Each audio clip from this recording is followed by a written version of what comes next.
people into teams, work groups, or groups essentially, we looked at those reasons. One of the reasons that we looked at was global challenges, globalization in terms of, organizations having operations in different countries, the use of technology in particular, which essentially enables, companies to be more productive and efficient. And we also then looked at one aspect of, the diversity, the culture and the diversity which normally comes into organizations, because when people work from different geographies and companies have offices in different locations because of globalization, then diversity becomes an important issue. And in order to solve problems which can arise out of diversity, communication becomes important, use of technology becomes important. And when we look at that, in those cases, we also discuss some of the technological tools, which are tools for communication and tools which are cloud-based technologies, which allow, sharing of data, material, information, knowledge to happen across various types of teams. In the teams, we talked about functional teams, cross-functional teams. We talked about matrix teams. We talked about, divisional structures, and also looked at, various other types of teams like project teams, problem-solving teams, virtual teams, self-managed teams. And that is where we yesterday stopped in terms of, our part one of our discussion. Now, in today's part, what we are going to be looking at is focusing on something called team dynamics and teamwork. Now, one of the first important thing that we want to know is if you have heard about what is the definition of team. Anybody who has heard the definition of team? Okay, team stands for together everyone achieves more. So this is one such acronym over the years which has become, quite consistent in terms of when we put people into teams or when we talk about teams. Essentially, we see that this one particular definition of together everyone achieves more comes up. Now, the whole idea of why do we work in teams? Anybody, any suggestions? So why do we all work in teams? To collaborate on different projects, different perspectives. Excellent. So one of the reasons that you have mentioned a word which is collaboration or collaborative working. So when people are brought together into groups, and when people are brought together into some sort of structures wherein they work together, then we look at collaborative working. And when we talk about collaborative working, then in those cases, you would see that people from different facets, are brought together because of their experience, background, knowledge, skills, and they are then allowed, they are then asked to work within a team to achieve a greater objective. Now, there is also a word called group. So what is the difference between the word group and what is group first? How do we define group? What does a group mean? A group can be disorganized group of people in the sense. Correct. So one of the difference between the way that we would differentiate between a team and a group could be, you could have a lot of people working in a group, but they might not be in one location. They might not have a single target, or they might not play or talk from the same songbook. So it could be grouping of people. That means it could be bringing together a lot of different types of people under one banner, but they might not have a singular objective or a single purpose to be able to work together to achieve something.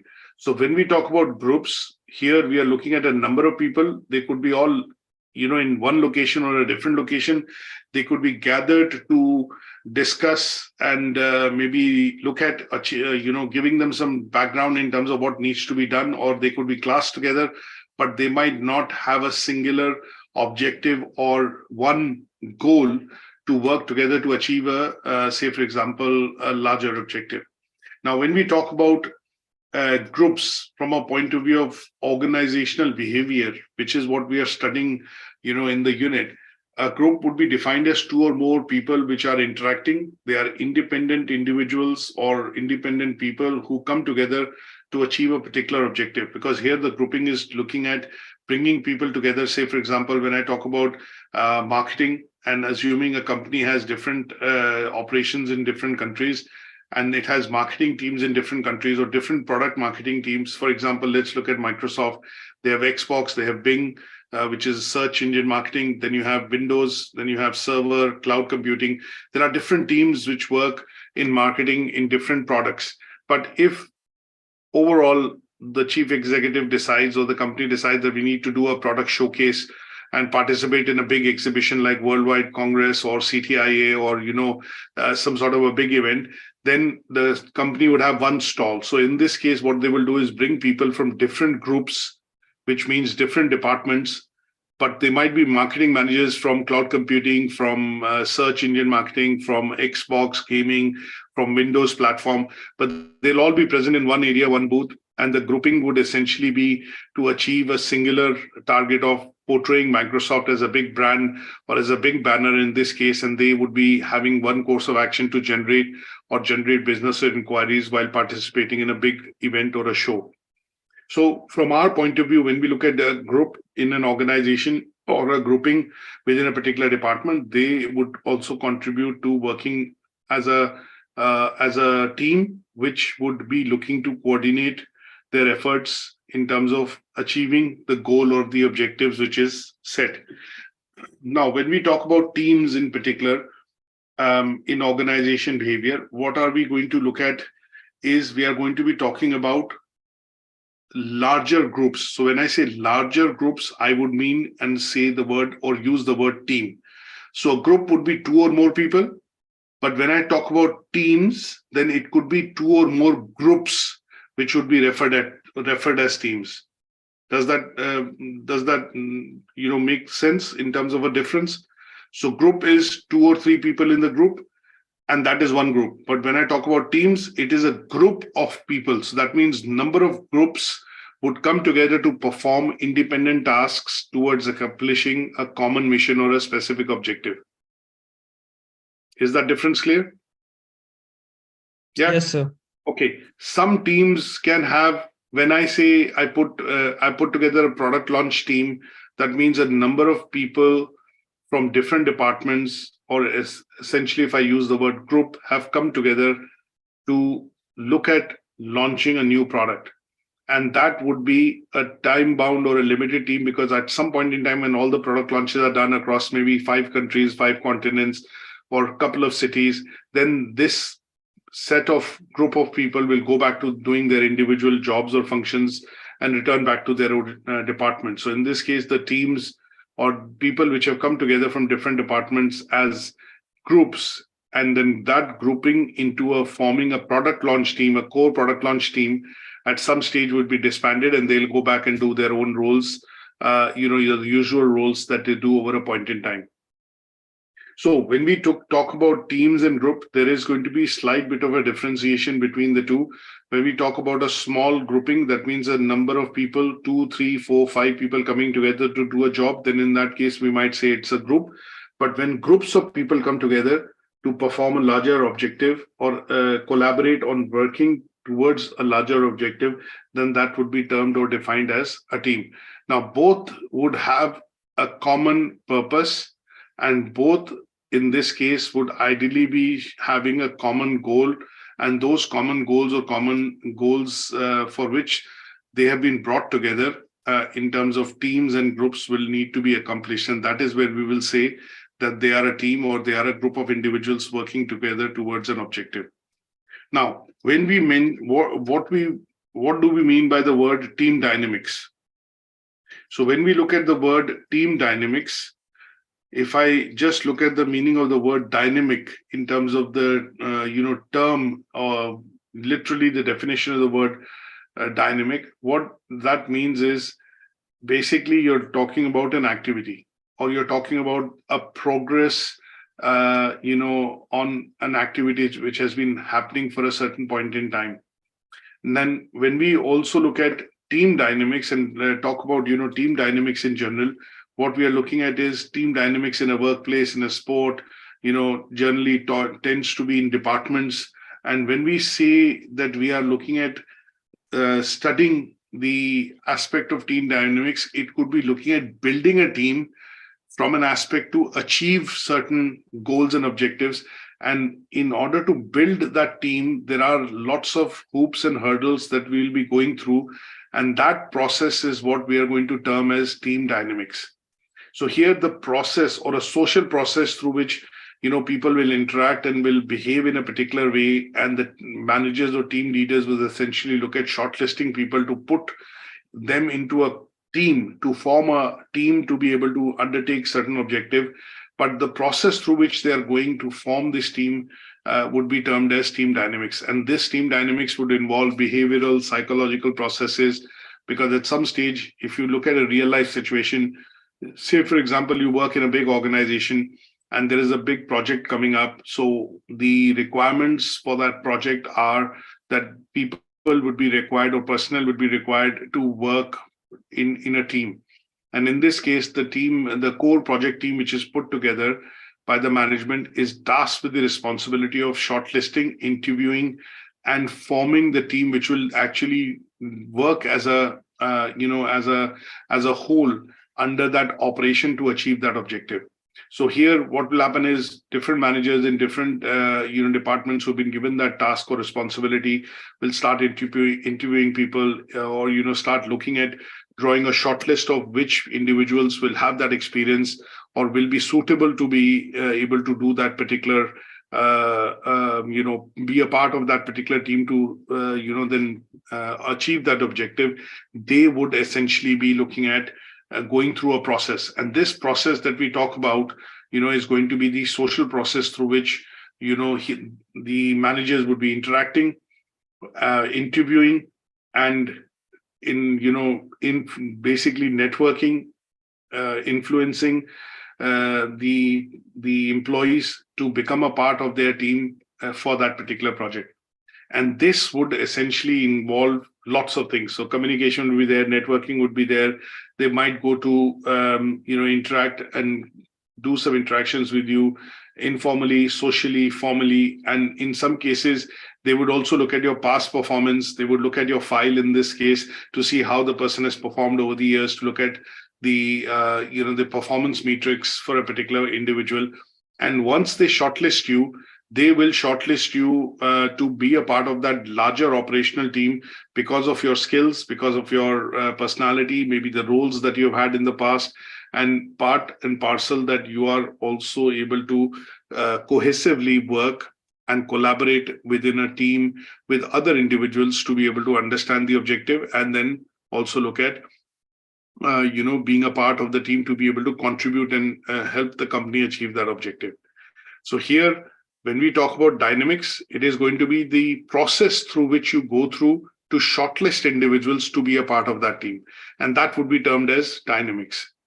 So when we look at the process of forming teams essentially within an organization, it is not a simple case that I will say, okay, you can be a part of my team, you be a part of my team. No, you will see that managers will typically go through a process, whether it's documented, formal or informal, but they will do that or undertake that process to get people to your to shortlist people to be a part of that team. And that would be things like sometimes you get to see that one or two people are the manager's pet. That means they are quite favorites because they are performing well, or they are very close with the manager or the person that is undertaking this process. Sometimes you see they are they could be a set of people which are essentially quite popular with other colleagues within the organization. They are quite friendly, they're quite jovial, they have a personality or an aura which basically resonates with other people within the organization. So when they are shortlisted, or managers have discussions with them to say, okay, hang on, this is a project that I'm taking on now, would you want to be a part of my team? And then one such conversation, which is basically a face-to-face conversation, but the managers will also consider their past background, skills, their past performance, and see whether this individual will actually make an asset to his new team that he's trying to form, yes or no. And if they meet those criteria, then the person is taken into the team. But the process through which this shortlisting is happening in the background, or formal or informal background, is basically going to be termed as team dynamics. Is that okay? Yes, sir. Okay, now let's look at 2, 3 other things in terms of understanding how does, if I have to relate to and talk about, say, what are key elements of, team dynamics, we will need to understand 1 or 2 key models in terms of how teams are essentially put together. So one of the first things that we look at in terms of team formation models is the Tuckman's model that we talk about of team dynamics. Now, when we say team dynamics or the formation of teams, we basically refer to Dr. Brooks Tuckman's work, which he did in the 1959, I think. And then what he did was he came up after a lot of studies that the formation of team goes through a 4-step process. The 5th step that we see adjourning is something that was added in the mid 60s by him, and that was called adjourning. But in essence, what Dr. Bruce Tuckman came about was that he came about after doing a lot of studies and experimentation. He proposed a team forming model or a team formation model, and he discussed and proposed these 5 stages of team development.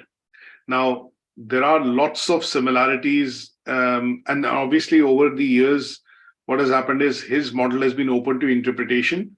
And when I say open to interpretation, some part of this model has also been, an interpretation of this model has also been taken into the leadership model, which was, let's put it this way, there are leadership theories on which some scientists and psychologists have worked, and they have done independent research. So, various interpretations of the team formation model of Tuckman, we do also see some part of their,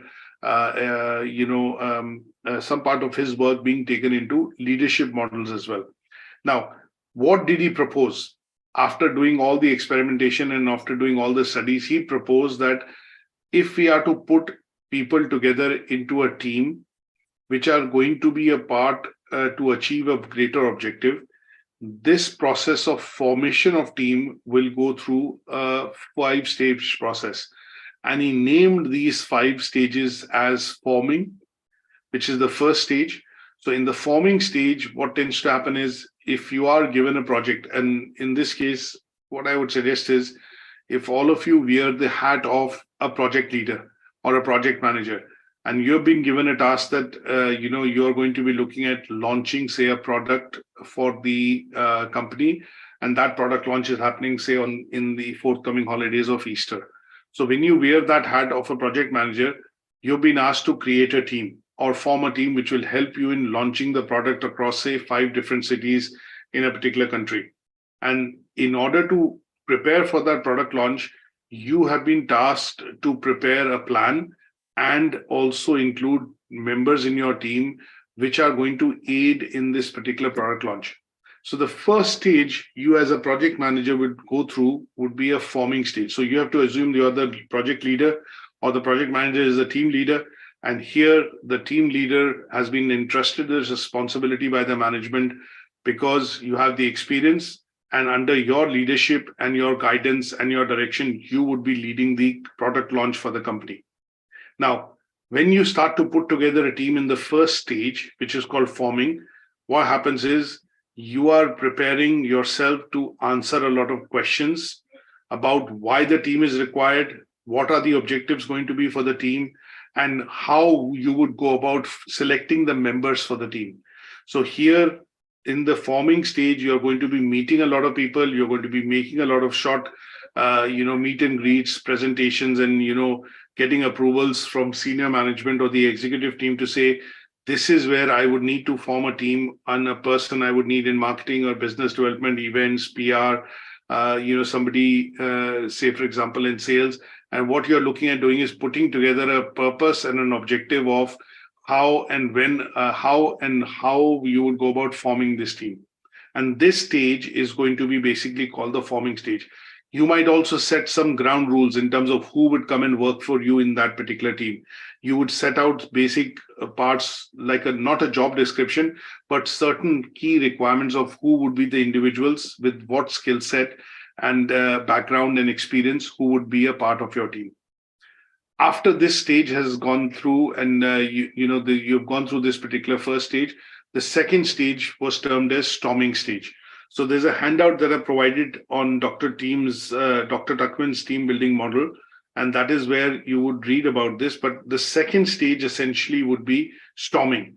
Now, what happens is when you bring a lot of different types of people together in your team or when you're forming this team, what you would see is basically there'll be a lot of let's say arguments, lot of discussions, lot of decisions and power struggles which will happen. That means people will want to take a particular role, or some of them would want to take an important role, or they would say, no, this role is fit for me. Why should I do this role? Why can't you take that role? So there'll be a lot of arguments, and these arguments will lead to what are called decisions at some stage, which the team leader would need to do or make. And this would be based on a lot of uncertainties, because when you choose individuals to come and work for you in a team, you have chosen them on the basis of certain requirements, certain background experience, certain skill set. So here the leader will need to coach and step in and sort these power struggles out, and then try and allocate individual roles depending on what are suitable for which individual. And that would be done on the basis of their experience, the background, the qualification, and say, for example, the skills they bring. And this stage is going to be violent because there are lots of arguments, there are lots of power struggles, there is a lot of discussions. And here, typically, you would see that the team leader steps in and he or she focuses on the goal for which the team has been put together, and then they would allocate roles and responsibilities. The third stage is going to be norming. That means in this stage, you would feel that things have settled down now. Everybody understands what they are in, what their role is, what they've been asked to do. They accept their roles and responsibilities essentially after that discussion or debates which have happened with the team leader and other colleagues. And they now have a sense of commitment that they are going to be able to work together to achieve the objective which has been set by the team leader or set by the leader. So they will start now getting into their roles and responsibilities, understand their roles and responsibilities. The fourth step that he suggested was performing. That means here the team is now in unison. They have good relationships in place. They understand each other's working. They are able to depend on each other. They are essentially working as a coordinated team. And when I say coordinated team, they are able to understand each other's responsibility. Sometimes we say that, you're stepping on my toes. So they understand where my work starts and where my work stops and where I need to hand over this work or, take over this work from one of my colleagues. And they discuss positively in terms of how they are going to work together to be able to achieve the objective or the reason why they have been brought together into this team. They understand leadership, they understand authority, they understand decision-making power. And essentially what it means here is that the team is now well-oiled and they are going to be performing to be able to achieve the objectives which are set. Now, after this stage, the fifth stage was the adjourning stage, and this was proposed in the 1960s, in the 1965. And that stage was the fifth stage which Tuckman added to the Tuckman's team building model. And here in the fifth stage, he proposed that after the team has achieved the objectives, and for the objectives which the team was, or the number of people who were brought together into this team, after they've achieved the objective, the team gets disbanded. That means the team can also be dissolved or it can be broken down. And that would mean people who had come across from different departments to be able to do a particular job are going to be broken up, and they would then be completely free to go back to doing their previous roles, because the main objective for which they were brought together has now been achieved. And that fifth stage was essentially termed as what is called the adjourning stage. And this particular stage typically tends to be wherein, lessons have been learned, people typically recognize that the objectives have been fulfilled, and individual team members could be recognized for the contributions they make before the team is disbanded. Is that okay? So this is one of the important models of team building that we need to know and understand. And this is the Tuckman's 5-stage model of team building. Now, the other part that we need to understand in the team dynamics and teamwork is there was a lot of work which has been also done by another, a scientist in this case, and that is Dr. Belbin. Now, Dr. Belbin or Dr. Meredith Belbin essentially, was instrumental in, talking about what is called the different roles which people come and occupy within the team. So his particular, model that he proposed, combined what is called 9 different team roles, which people can essentially take when you're trying to put together a team. Now, his particular study was based on behavioral tests that he conducted in the late 1970s. And after conducting these tests, he identified some strengths and weaknesses that would allow managers or leaders to select individuals and put them into a particular role basis their strengths and weaknesses and the characteristics they show in their behavior. Now, these 9 team roles that we talk about essentially are called, this particular model of once the team has been formed, and assuming you have lots of individuals within that team, then in this case, what we also need to do is, depending on the behavior, the strengths and weaknesses, and the characteristics which people have in terms of experience, their personality, their background, he classified these 9 different types of roles. Now, these were categorized into 3 different broad categories. There are roles which are called cerebral roles, which is basically these 3. Then there are roles which are called people-oriented roles, and there are roles which are called action-oriented roles. So when we talk about, Dr. Belbin's model of team roles, he identified these on the basis of characteristics and behavior which an individual essentially shows when they are grouped together in a team. And his further categorization of these 9 types of roles into 3 broad types essentially is something that we know today as Dr. Belbin's team role theory. And this is used in a lot of organizations, when team building as a process is happening for achieving, say, a larger objective within the organization. Now, when we talk about these 3 different type of categories of roles in particular, when we look at cerebral roles, essentially tend to be roles in which people are considered, specialists, for a particular category. So when we talk about, say what I want to do is maybe try and bring across something which is going to be a bigger picture, and just for the purposes of, discussion. And let me bring this across on a slide.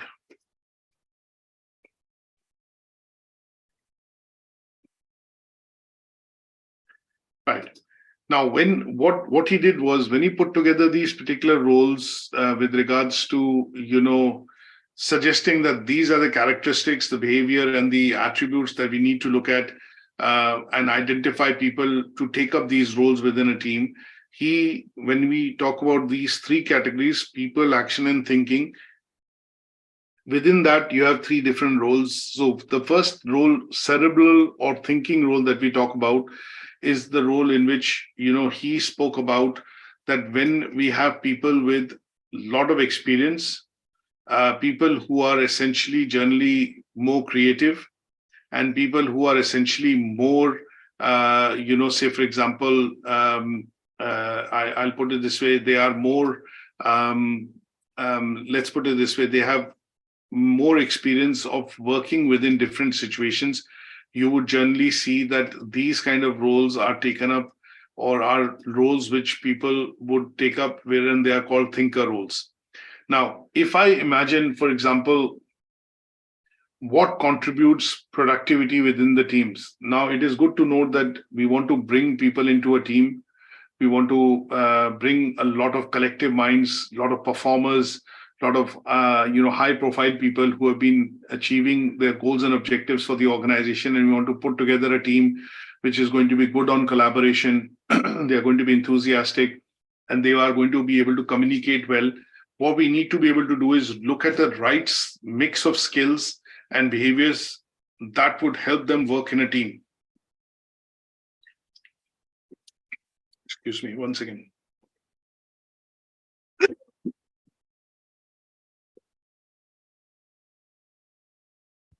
So when we talk about individuals that are going to be brought together into working as a team, and they're all high-performing individuals, they are all individuals which are enthusiastic, they're aggressive, they're passionate, then there has to be a mix and a balance that the team leader needs to be able to, arrive at when they put together high-profile people into this particular team. They have to get things right. And in order for them to get things right, what they have to do is they have to look at individuals which tend to behave in a particular way. And when we talk about these types of individuals, when they have to behave in a particular way, in order for the manager to be able to get the best potential from them, this is where Dr. Belvin, looked at their strengths and weaknesses and then came up with these 9 different types of roles. Now, the 3, categorization that he did in terms of 3 roles. One is the, action-oriented roles. Then we talk about people-oriented roles, and then we talk about thought-oriented, cerebral, or, thinking roles. Then these 3 different categories were primarily put together to focus on what is called challenges which the team will face and how they will perform across these challenges, and then what ideas or how the creative thinking would essentially happen between the teams, and then how they will meet these challenges was the reason behind further categorizing these 9 roles into 3 categories. So when we talk about, in general, people, and we look at behavioral aspects, sometimes you classify people as introverts and extroverts.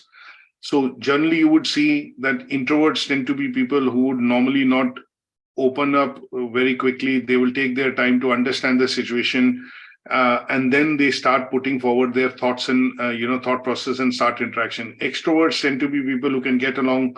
They are not afraid. They are open. They essentially tend to be more open in terms of striking conversations, and that is where you would see they would be termed as extroverts. Then there are people which typically would be questioning a lot of assumptions. They are called observers, and they would sit back and observe a situation and then start asking a lot of questions, basis which they will look at assumptions. And then if the assumptions add up, they would start asking questions. So essentially, depending on what type of individual behavior the person would show in a situation, he then further classified these 3, 9 types of roles into 3 categories: thinkers, actioners, and people who are essentially going to be, working within those roles. And each of the role, he came up with a characteristic in terms of a strength and a weakness. Now, these 9 type of roles that he came across within thinking, you had planter, you had monitor, and you had a specialist. And they show certain specific characteristics, and that's why you would look at putting this, structure into place, wherein when I'm trying to get together people for a product launch, sticking to the same example that we've discussed earlier, what I would want to do is get people across from different categories within the organization who would fit these particular roles. So one of the roles is going to be a role that I think about would be a planter role. And when I talk about a planter role here, I would want to get people into that role which are generally going to be creative or highly creative. They're going to be imaginative. They are also going to be able to solve problems in an unconventional way. And that is what I would define as people who are going to be planters. Now, they will show certain strengths and they will also have certain allowable weaknesses. And this would then put them in this category. So people who are highly creative, say, for example, if I'm looking at thinking roles, I'm looking at advertising campaigns, marketing, collateral, I would need to get people coming in from the agency background who would have worked on different types of marketing campaigns, creatives, storyboards, and they would essentially be more creative. They would also look at, maybe coming up with ideas in terms of how to advertise the product, how to get the message across, write the copy.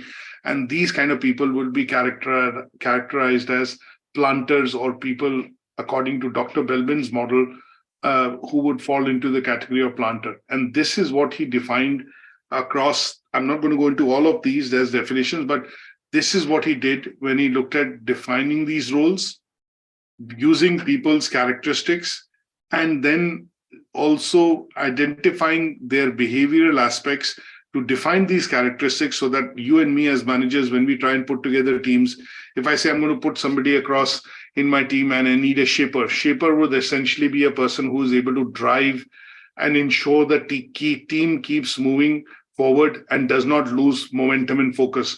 So here is where you would need somebody who's quite energetic, enthusiastic, somebody who doesn't lose sight and is quite proactive. Now, this characteristic, if I look at, would allow me to pick out an individual from within the organization or within a team and bring him on.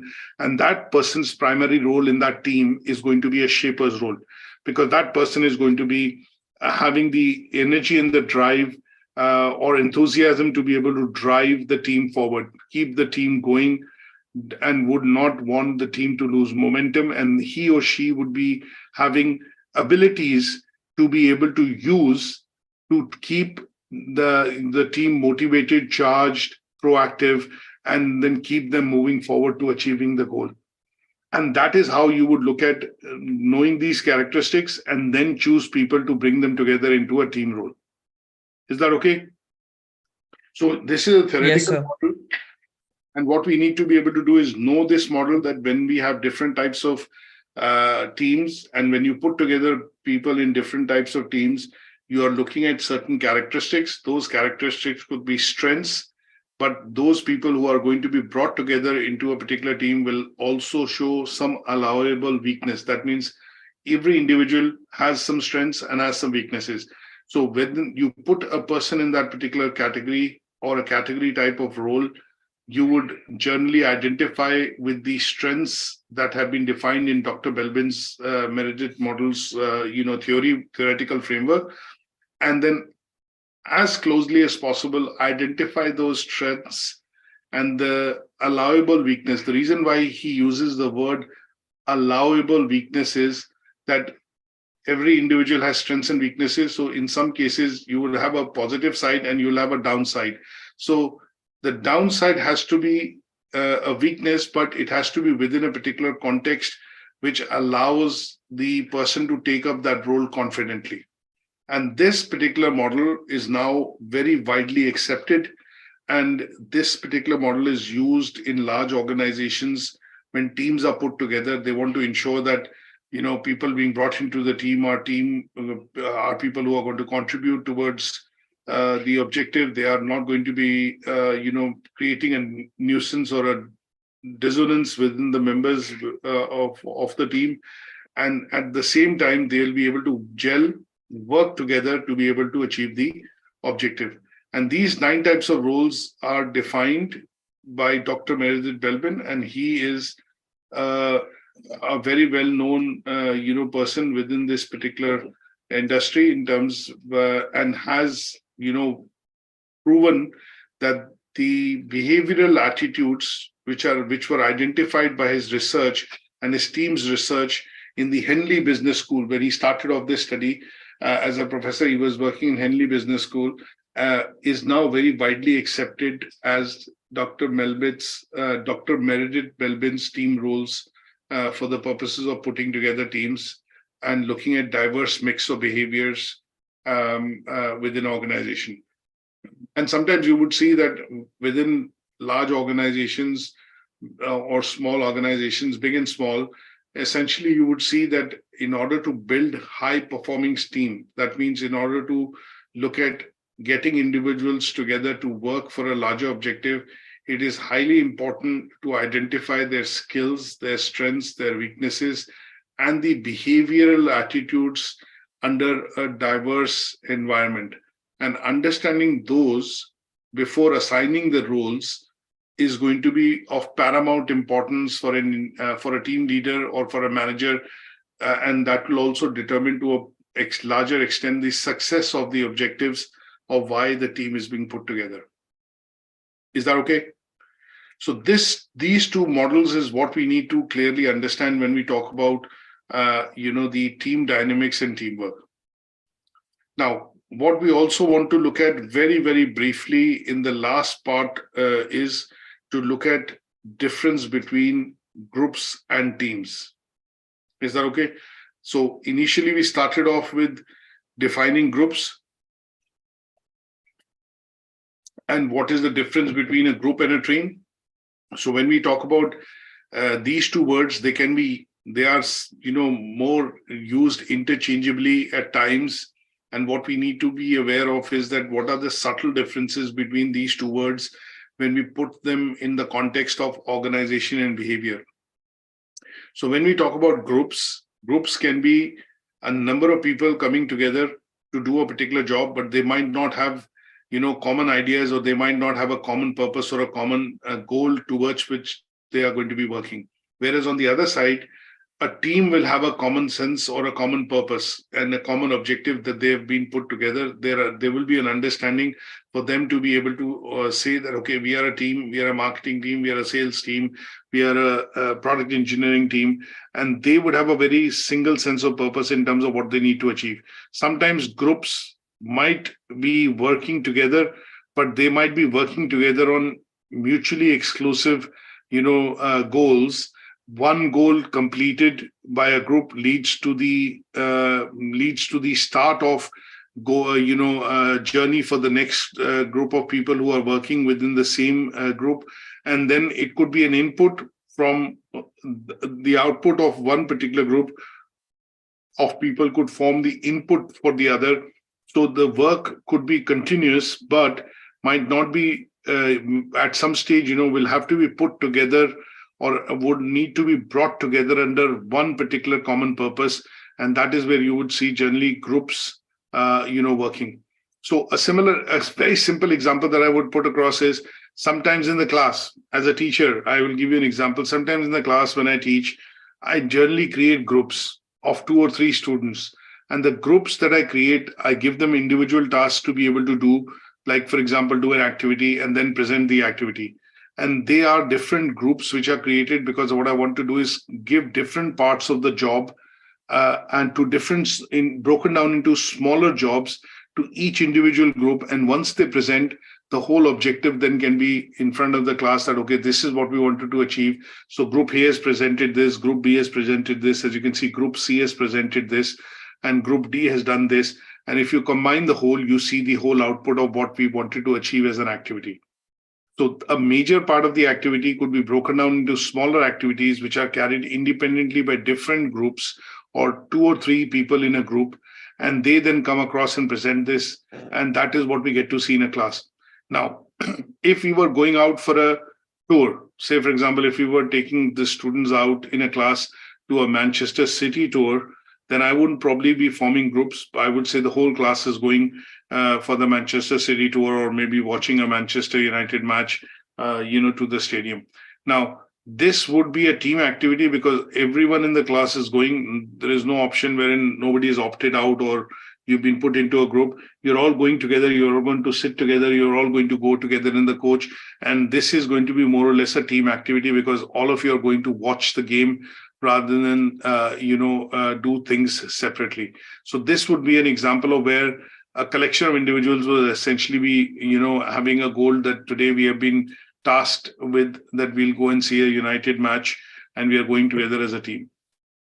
So when we look at how do we differentiate groups and teams, there are 3 or 4 areas that you will be able to see that how this differentiation can be subtly brought across. One is through the purposes of understanding, goal, and the other is purpose. The second would be how people behave and what kind of collaboration would they do. So in this case, interdependence and collaboration would help differentiate what the group is doing and what the team is doing.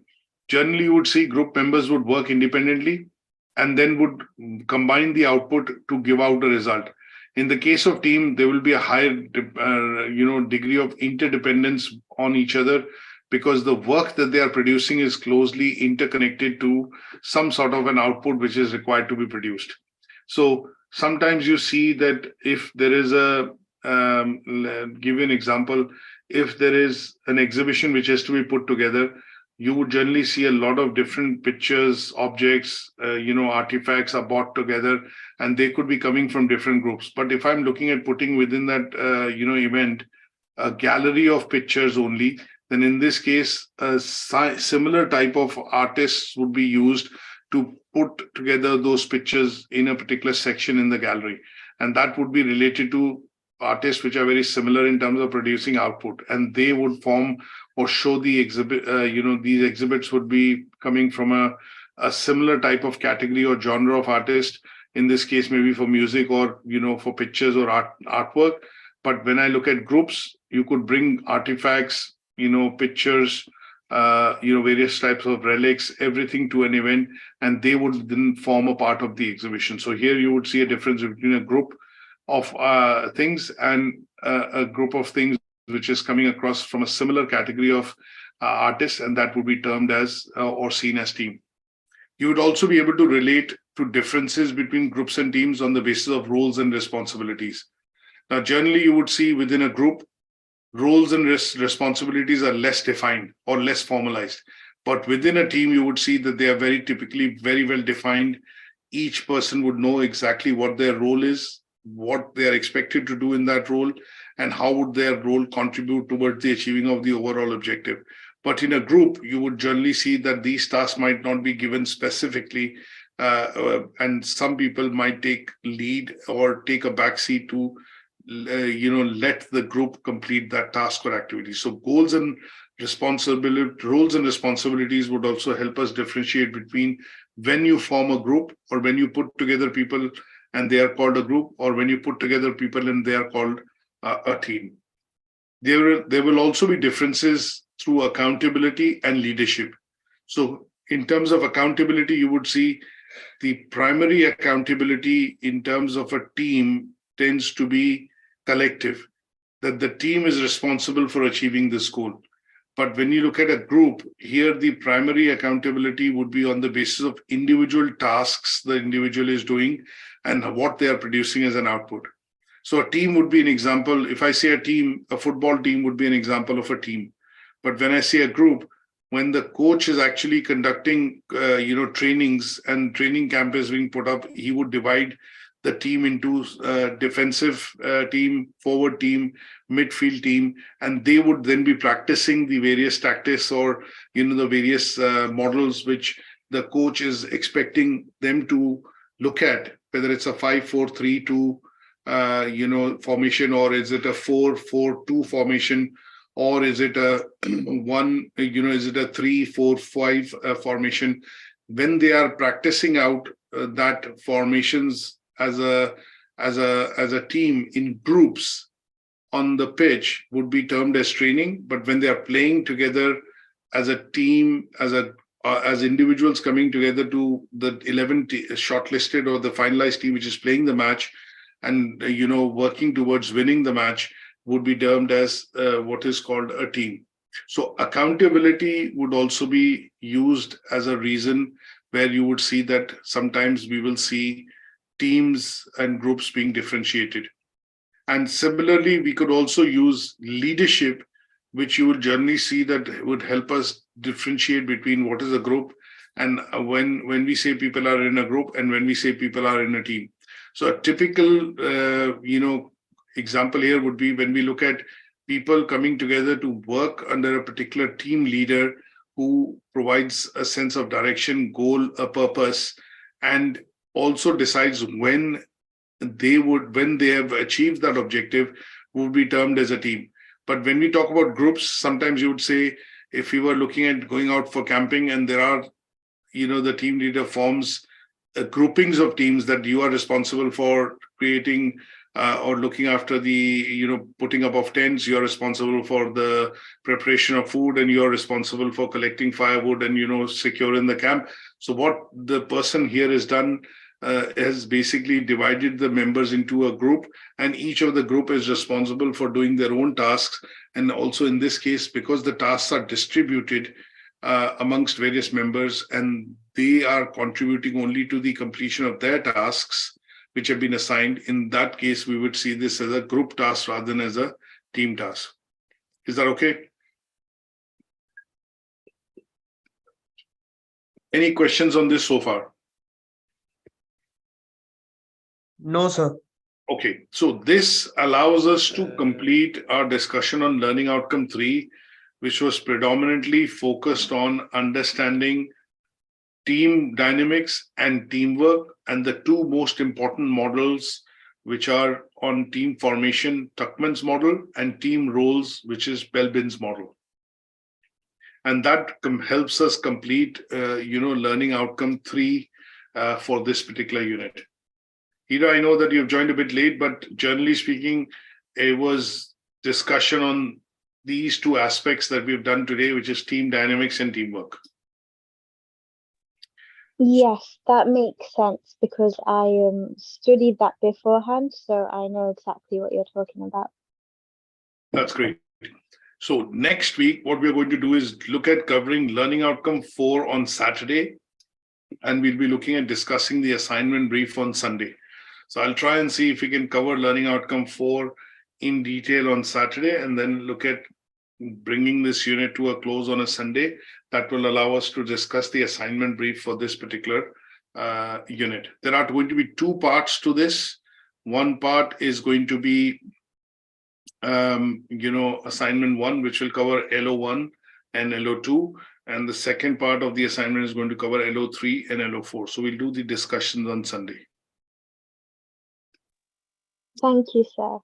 No worries. Thanks everyone for joining, and take care, and I'll see you next week.